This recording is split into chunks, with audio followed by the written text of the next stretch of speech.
ಪ್ರಿಯರೇ, ದೇವರು ಒಳ್ಳೆಯವರು, ಒಳ್ಳೆಯದನ್ನೇ ಮಾಡುವವರಾಗಿದ್ದಾರೆ. ಯೆಹೋವನು ನಿಮ್ಮನ್ನು ನಿತ್ಯವೂ ಆಶೀರ್ವದಿಸ್ತಾನೆ. ಯೆಹೋವನು ನಿಮ್ಮನ್ನು ಅನುದಿನವೂ ನಿಮ್ಮನ್ನು ಪ್ರೀತಿಸ್ತಾನೆ.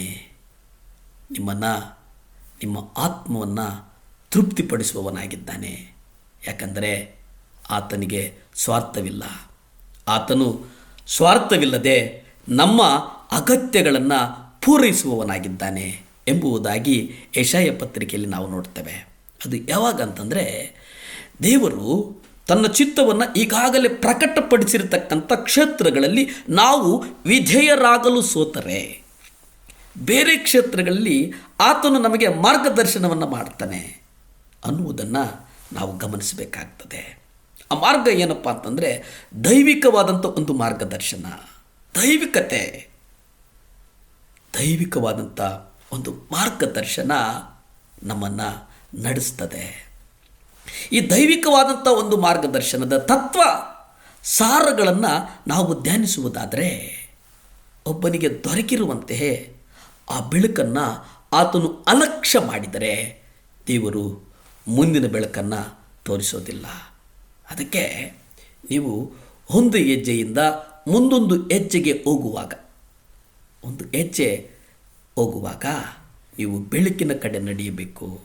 ಜ್ಞಾನೋಕ್ತಿಗಳು 4ನೇ ಅಧ್ಯಾಯ 12ರಲ್ಲಿ ನಾವು ನೋಡ್ತೇವೆ. ಅಲ್ಲಿ ಸ್ಪಷ್ಟವಾಗಿ ಒಂದೊಂದೇ ಮಾರ್ಗವನ್ನು ನಿಮಗೆ ತೆರೆಯುತ್ತೇನೆ. ಒಂದೊಂದೇ ಮಾರ್ಗ. ಕರ್ತನು ಬಹಳ ಸ್ಪಷ್ಟವಾಗಿ ಹೇಳುವುದೇನೆಂದರೆ, ನೀನು ನಡೆಯುವಾಗ ನಿನ್ನ ಹೆಜ್ಜೆಗೆ ಇಕ್ಕಟ್ಟಾಗದು.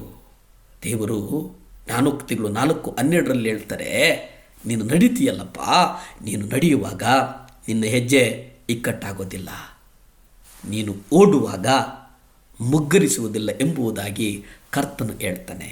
ನಮ್ಮ ಪ್ರತಿಯೊಂದು ಹೆಜ್ಜೆಗಳನ್ನು ಆತನು ಆಸಕ್ತಿಯಿಂದ ಗಮನಿಸ್ತಾನೆ. ಆ ಗಮನಿಸುವಿಕೆ ಬಹಳ ಮುಖ್ಯ. ಕರ್ತನು ನಾವು ಒಳ್ಳೆಯ ಹೆಜ್ಜೆಗಳನ್ನು ಇಡುವುದಕ್ಕೆ ಸಹಾಯ ಮಾಡ್ತಾನೆ. ನಾವು ಒಳ್ಳೆಯ ಹೆಜ್ಜೆಗಳನ್ನು ಇಟ್ಟು ದೃಢವಾಗಿ ನಿಲ್ಲುವುದಕ್ಕೆ ನಮಗೆ ಸಹಾಯ ಮಾಡುವವರು ಈ ಲೋಕದಲ್ಲಿ ಯೆಹೋವ. ಕೀರ್ತನೆಗಳು 37ನೇ ಅಧ್ಯಾಯ 23ರಲ್ಲಿ ನೀವು ನೋಡುವುದಾದರೆ, ಅಲ್ಲಿ ಕರ್ತನು ನಮ್ಮ ಮಾರ್ಗಗಳ ಕುರಿತು ಮಾತನಾಡ್ತಾನೆ. ನಮ್ಮ ಮಾರ್ಗಗಳು, ವಿಧೇಯತೆ, ಒಳ್ಳೆಯ ಮನುಷ್ಯನ ಹೆಜ್ಜೆಗಳು ಕರ್ತನಿಂದ ದೃಢವಾಗುತ್ತವೆ. ಆತನು ಅವನ ಮಾರ್ಗದಲ್ಲಿ ಸಂತೋಷ ಪಡ್ತಾನೆ. ನಮ್ಮ ಹೆಜ್ಜೆಗಳನ್ನು ದೃಢಪಡಿಸ್ತಾನೆ, ನಮ್ಮ ಮಾರ್ಗಗಳನ್ನು ಸಂತೋಷ ಪಡ್ತಾನೆ. ಕೀರ್ತನೆಗಳು 32:8 ನೀವು ನೋಡಿ, ನಾನು ನಿನಗೆ ಬುದ್ಧಿ ಹೇಳುವೆನೋ, ನೀನು ಹೋಗತಕ್ಕ ಮಾರ್ಗವನ್ನು ನಿನಗೆ ಬೋಧಿಸುವೆನು, ನನ್ನ ಕಣ್ಣಿನಿಂದ ನಿನ್ನನ್ನು ನಡೆಸುವೆನು. ಈ ಲೋಕದಲ್ಲಿ ನಮ್ಮನ್ನು ಗಮನಿಸುವವರು ಕೈಬಿಟ್ಟರು. ಇನ್ನು ಭಾಳ ಸ್ಪಷ್ಟವಾಗಿ ಹೇಳೋದಾದರೆ, ಎತ್ತ ತಂದೆ ತಾಯಿ ಕೈಬಿಟ್ಟರು. ಇನ್ನೂ ಅರ್ಥ ಆಗುವ ರೀತಿಯಲ್ಲಿ ಹಾಲು ಉಣಿಸುವಂಥ ತಾಯಿ ನಿನ್ನನ್ನು ಮರೆತರೂ ಕರ್ತನು ಮರೆಯೋದಿಲ್ಲ. ನಿನಗೆ ಬುದ್ಧಿ ಹೇಳುವೆನೋ, ನೀನು ಹೋಗತಕ್ಕ ಮಾರ್ಗವನ್ನು ನಿನಗೆ ಬೋಧಿಸುವೆನೋ, ನನ್ನ ಕಣ್ಣಿನಿಂದ ನಿನ್ನನ್ನು ನಡೆಸುವೆನು. ಆತನ ಕಣ್ಣಿನ ದೃಷ್ಟಿಯಲ್ಲಿ ನಾವು ಏನಾಗಿದ್ದೇವೆ, ಕರ್ತನ ಕಣ್ಣಿನ ದೃಷ್ಟಿಯಲ್ಲಿ ನಾವು ಏನಾಗಿದ್ದೇವೆ ಅನ್ನುವಂಥದ್ದನ್ನು ಗ್ರಹಿಸುವುದು ಬಹಳ ಮುಖ್ಯ. ಪ್ರಿಯರೇ, ನಾವು ಹೋಗತಕ್ಕ ಮಾರ್ಗ, ಆ ಮಾರ್ಗ ವಿವೇಕದ ಮಾರ್ಗ ಆಗಿರಬೇಕು. ಆ ಮಾರ್ಗ ಸಹನೆಯ ಮಾರ್ಗ ಆಗಿರಬೇಕು. ಆ ಮಾರ್ಗ ತಾಳ್ಮೆಯ ಮಾರ್ಗ ಆಗಿರಬೇಕು. ಆ ಮಾರ್ಗ ಬದುಕಿನ ಮಾರ್ಗ ಆಗಿರಬೇಕು. ಆ ಮಾರ್ಗ ಸಕಲವೂ ಸಂತೋಷಮಯವಾಗಿರುವಂಥದ್ದಾಗಿರಬೇಕು. ಆ ಮಾರ್ಗ ಸಮಸ್ತ ಸನ್ಮಂಗಳಾನಿ ಭವತು ಅನ್ನುವ ಆಗಿರಬೇಕು. ಆ ಮಾರ್ಗ ನಿಚ್ಚಳವಾಗಿರಬೇಕು. ಆ ಮಾರ್ಗ ನಿಸ್ಸಂದೇಶವಾಗಿರಬೇಕು. ಆ ಮಾರ್ಗ ಜಯ ಕೊಡುವುದಾಗಿರಬೇಕು. ಆ ಮಾರ್ಗ ನಿನ್ನನ್ನು ಉನ್ನತೀಕರಣ ಮಾಡುವಾಗಿರಬೇಕು. ಆಗ ಕರ್ತನು ನಮಗೊಂದು ಶುದ್ಧ ಮನಸ್ಸಾಕ್ಷಿಯನ್ನು ಕೊಡ್ತಾನೆ.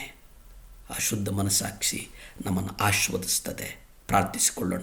ಭೂಮಿ ಆಕಾಶಗಳನ್ನು ಉಂಟು ಮಾಡಿದಂಥ ಸರ್ವಶಕ್ತನಾದಂಥ ದೇವರ ಸ್ತೋತ್ರಪ್ಪ. ಯೇಸುವೇ, ನನ್ನನ್ನು ಮನ್ನಿಸು ಅಪ್ಪ. ಒಂದು ಶುದ್ಧ ಮನಸ್ಸಾಕ್ಷಿ ಕೊಡು ಸ್ವಾಮಿ, ಒಂದು ಶುದ್ಧ ಮನಸ್ಸಾಕ್ಷಿ ಕೊಡು ಸ್ವಾಮಿ. ಈ ಕಾಲಘಟ್ಟದಲ್ಲಿ ಸ್ವಾಮಿ ನಮಗೊಂದು ಒಳ್ಳೆಯ ಸಾಕ್ಷಿಯನ್ನು ಕೊಡು ಸ್ವಾಮಿ. ಚಾನಲ್ ನೋಡ್ತಾ ಇರ್ತಕ್ಕಂಥ ಮಕ್ಕಳ ಹೃದಯಗಳಲ್ಲಿ ನೀವು ಮಾತನಾಡಿ ಸ್ವಾಮಿ, ಆ ಮಕ್ಕಳನ್ನು ಆಶೀರ್ವದಿಸಯ್ಯ, ಬಲಪಡಿಸು ಸ್ವಾಮಿ. ದೇವರೇ, ನಿಮ್ಮ ಕಣ್ಣಿನ ದೃಷ್ಟಿಯಲ್ಲಿ ನಾವು ಒಳ್ಳೆಯವರಾಗಿರಬೇಕು ಸ್ವಾಮಿ. ನಿಮ್ಮ ಕಣ್ಣಿನ ದೃಷ್ಟಿ ನಮ್ಮ ಮೇಲಿರಲಿ ಸ್ವಾಮಿ. ನಮ್ಮನ್ನು ಆಶೀರ್ವದಿಸಯ್ಯ, ಬಲಪಡಿಸಯ್ಯ, ಸ್ಥಿರಪಡಿಸಯ್ಯ. ಯೇಸುವಿನ ನಾಮದಲ್ಲಿ ಬೇಡ್ತೇನೆ ತಂದೆ, ಆಮೆನ್.